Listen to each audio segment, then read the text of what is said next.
इस समय अजीत पवार के साथ संख्या बल है, विधायक सबसे ज़्यादा जो हैं वो इस समय अजीत पवार के साथ हैं, तो ये तो होना ही था। और जब विधायक उनके साथ ज़्यादा हैं तो इस समय पार्टी का अध्यक्ष पद वो खुद ही लेंगे, ये तो क्लियर था और ये प्रत्याशित नहीं था।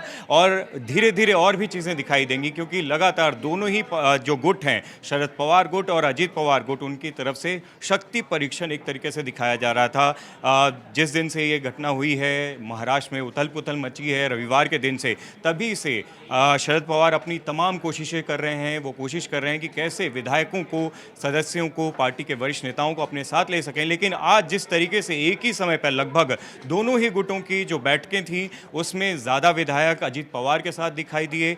कुछ ऐसे भी विधायक हैं जो इस समय तटस्थ हैं या ऊहापोह की स्थिति में हैं। वो सब लोग, ऐसा बताया जा रहा है कि धीरे से अजीत पवार के गुट में ही जाएंगे क्योंकि उनके पास इस समय सत्ता है, उप मुख्यमंत्री हैं राज्य के, और जब संख्या बल ज़्यादा है उनके पास तो कहीं ना कहीं जो अध्यक्ष पद है वो अपने पास ही रखेंगे। और ये बहुत बड़ा झटका है शरद पवार के लिए कि नेशनल सुप्रीमो जो थे अपनी पार्टी के, उन्होंने पार्टी अपने दम पर खड़ा की थी, आज अध्यक्ष पद से उन्हें हटा दिया गया है। और ताज लैंड्स एंड बांद्रा में जो विधायकों की बैठक थी अजीत पवार गुट के, उसके बाद कुछ ही देर में अब ये जो घटनाक्रम है वो सामने आ रहा है। ये अनप्रेसिडेंट बिल्कुल नहीं था। बिल्कुल आप सही कह रहे हैं। देखिए अविनाश भी लगातार फिलहाल हमारे साथ बने हुए हैं। अविनाश, जैसे कि आशीष ने जानकारी दी है कि पहले से सब कुछ पता था कि ऐसा ही होगा, लेकिन अब आगे क्या होगा इस सबसे बड़ा सवाल, और शरद पवार क्या कहते हैं ये भी देखना काफी महत्वपूर्ण होगा। जी, कहते हैं कि जिसकी लाठी उसी की भैंस, ठीक उसी तरह यहाँ पे सारी चीजें आपको महाराष्ट्र की राजनीति में देखने को मिल रहा है। अजीत पवार जी के साथ में अब तक 31 विधायक थे जो कि ताजलैंड होटल में गए हुए हैं। उसके अलावा उनको सिर्फ 5 की संख्या और चाहिए।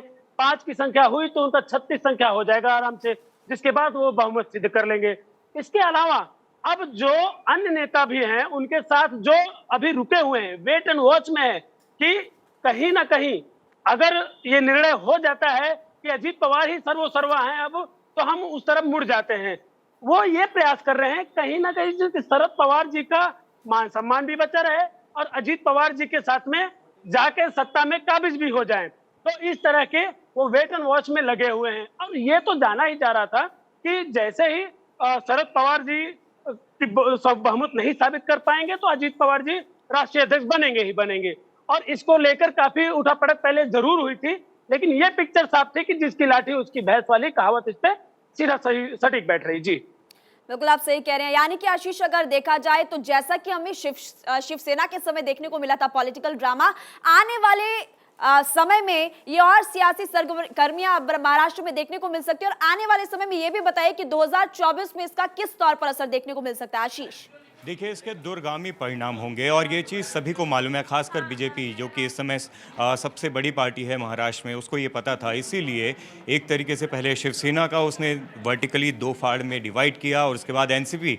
ये महाराष्ट्र की 2 सबसे बड़ी पार्टी थी, क्षेत्रीय दलों में ये सबसे बड़ी पार्टी थी, और उसमें इस तरीके से वर्टिकल डिवाइड करना अपने आप में मादे की बात है। और इसके लिए मास्टरमाइंड के तौर पे अमित शाह, नरेंद्र मोदी और देवेंद्र फडणवीस को भी उसकी तारीफ करनी चाहिए। लेकिन खास बात यह है, दूरगामी परिणाम की आप बात कर रहे हैं, लोकसभा चुनाव हैं 2024 में, उसके अलावा विधानसभा चुनाव हैं, और खासकर मुंबई के लिए बीएमसी चुनाव भी बहुत इंपॉर्टेंस रखते हैं। उसका अच्छा खासा बजट होता है, किसी राज्य के बराबर का बजट होता है। इन सभी चुनाव में इसके परिणाम देखने को मिलेंगे क्योंकि एक तरफ शिवसेना की टीम उनके साथ है, बीजेपी के साथ, और अब एनसीपी में कद्दावर नेता न सिर्फ अजीत पवार बल्कि छगन भुजबल, प्रफुल्ल पटेल और तमाम जो ज़मीनी नेता हैं जिनकी एक मास लीडरशिप है, वो लोग अगर बीजेपी के साथ कोalition में दिखाई देंगे तो कहीं ना कहीं बीजेपी के लिए जो राहें हैं वो सिर्फ लोकसभा के लिए नहीं, विधानसभा के लिए भी, और उसके साथ साथ बीएमसी के लिए। बीएमसी आपको बता दूं पिछले कई दशक से शिवसेना, उद्धव बाला साहब ठाकरे गुट का था, क्योंकि तब तक डिवाइड नहीं हुई थी पार्टी, और अब ये अलग होकर लड़ेंगे। इस बार